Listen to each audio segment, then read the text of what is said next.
பார்த்தீங்கன்னா Z1 Z2 மட்டும் உங்களுக்கு வேணும் இல்லையா? அடுத்து Z1 Z2 மட்டும் வேணும். மேலே உள்ளதை Z1 எடுத்துக்கோங்க, கீழே உள்ளதை Z2 எடுத்துக்கோங்க. சரிங்களா? சரி. அப்போ மேலே உள்ள போர்ட் 1, கீழே உள்ள போர்ட் 2. இதில் P1, அதுக்கப்புறம் V1, அதுக்கப்புறம் Z1 போட்டாச்சு. அதுக்கப்புறம் P2, V2, Z2 இந்த இடத்துல உள்ளது. சரிங்களா? அப்போ நமக்கு உங்களுக்கு ஃபார்முலா தெரியும். P1/W ப்ளஸ் உங்களுக்கு தெரியும் P1/W plus V square by 2G plus Z is equal to P2/W plus V square by 2G plus Z. இதில் 1 போட்ட மாதிரி இதுலேயும் 1 போடணும், இதுலேயும் 1 போடணும், இதில் 2 போட்ட மாதிரி இதுலேயும் 2 போடணும், இதுலேயும் 2 போடணும், இதுலேயும் 2 போடணும். இதில் உங்களுக்கு ஏற்கனவே தெரியும் Z1 வந்து என்ன அப்படின்னு கேட்டிங்கன்னா Z1னா மேலே உள்ளது என்னது 1.75 மீட்டர் ரைட்டுங்களா? 1.75 மீட்டர் ரைட்டுங்களா? இதனோட ஹைட்டு. சரி ரைட். அப்போ Z1 1.75 போட்டிங்க. அதே மாதிரி Z2 வந்து பார்த்தீங்கன்னா இது வந்து 0th லெவல், 0ல் இருக்குது, சர்ஃபேஸில் இருக்குது. அப்போ Z2 வந்து 0, Z2 வந்து 0 ரைட்டுங்களா? ரைட். அப்போ V1 V2 ஆல்ரெடி நம்ம கண்டுபிடிச்சி வச்சுருக்கோம். V1 எப்படி கண்டுபிடிச்சி வச்சுருக்கோம்? Q is equal to AVன்னு போட்டு A1 V1. அப்போ Q உங்களுக்கு ஏற்கனவே கொடுத்துருந்தாங்க. என்ன கொடுத்துருந்தாங்க? 0.03 கொடுத்துருந்தாங்க. A1 வந்து பார்த்தீங்கன்னா 0.0177 அப்படிங்கிறது A1 π/4d² போட்டு கண்டுபிடிச்சிருப்பீங்க. ஏற்கனவே எக்ஸ்பிளைன் பண்ணியிருக்கேன் பார்ட் 1 வீடியோவில்.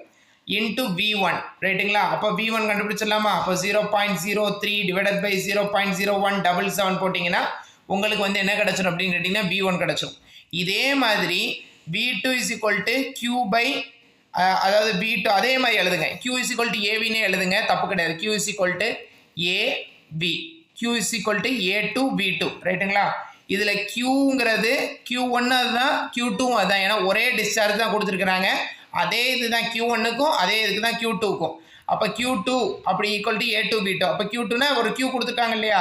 அதே டிஸ்சார்ஜ் தான். அப்போ 0.03 இஸ் ஈக்குவல் டு 0 A வந்து பார்த்தீங்கன்னா 0.0044 இன்ட்டு V2 போட்டிங்கன்னா V2 is equal to 0.03 divided by 0.0044 போட்டிங்கன்னா உங்களுக்கு V2 கிடச்சிடும் ரைட்டுங்களா?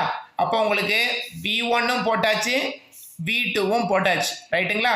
அப்போ டேரெக்டாக இதில் V1 சப்ஸ்டிட் பண்ணுங்கள்.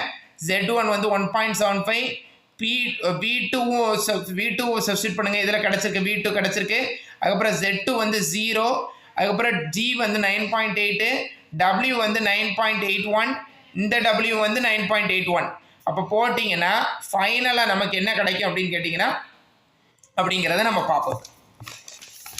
இப்போ பாருங்கள், அந்த ஃபார்முலா எழுதிட்டு Z1 plus P1/W plus V1² 2G equal to Z2 plus P2/W plus V2²2G போட்டிங்க. போட்டதுக்கப்புறம் பாருங்கள் Z1 வந்து 1.75, P1/W 9.81 ப்ளஸ் V1 வந்து 1.695² divided by 2 into 9.8 is equal to 0. Z2 வந்து 0 plus P2/9.81 plus 6.81² divided by 2 into 9.8.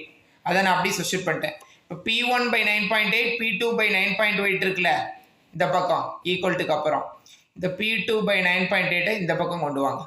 கொண்டு வந்தீங்கன்னா இது ப்ளஸ் இது மைனஸாக மாறும். அப்போ P1/9.8 மைனஸ் P2/9.8. அதாவது நீங்கள் இது இப்படி பார்த்தீங்கன்னா P1/9.8 மைனஸ் P2/9.8 இருக்கும். அதைத்தான் நீங்கள் என்ன எழுதியிருக்கீங்க? ரெண்டு காமனான டெனாமினேட்டர்னால 9.8ன்னு போட்டு P1 மைனஸ் P2 போட்டிங்க. அதுக்கப்புறம் பார்த்தீங்கன்னா இதில் 6.81/2 இன்ட்டு 9.8 81²/2 இன்ட்டு 9.8 இது அப்படியே எழுதுறீங்க. இந்த இடத்துல உள்ள இந்த ஃபேக்டரை அப்படி மைனஸில் போட்டுறீங்க. Minus 1.695² into 9.8. அதுக்கப்புறம் இதில் உள்ள ப்ளஸ் 1.75 மைனஸ் 1.75ன்னு போட்டுறீங்க. இதில் ஏற்கனவே 0 இருக்குது, ப்ளஸ் 0 போட்டாலும் ஒன்று தான், போடாட்டி ஒன்று தான். ஸோ ஃபைனலாக இதை நீங்கள் ஆட் பண்ணிங்க, ஃபைனலாக இது பண்ணிங்கன்னா உங்களுக்கு ஒரு வேல்யூ வரும், 0.464 வரும்.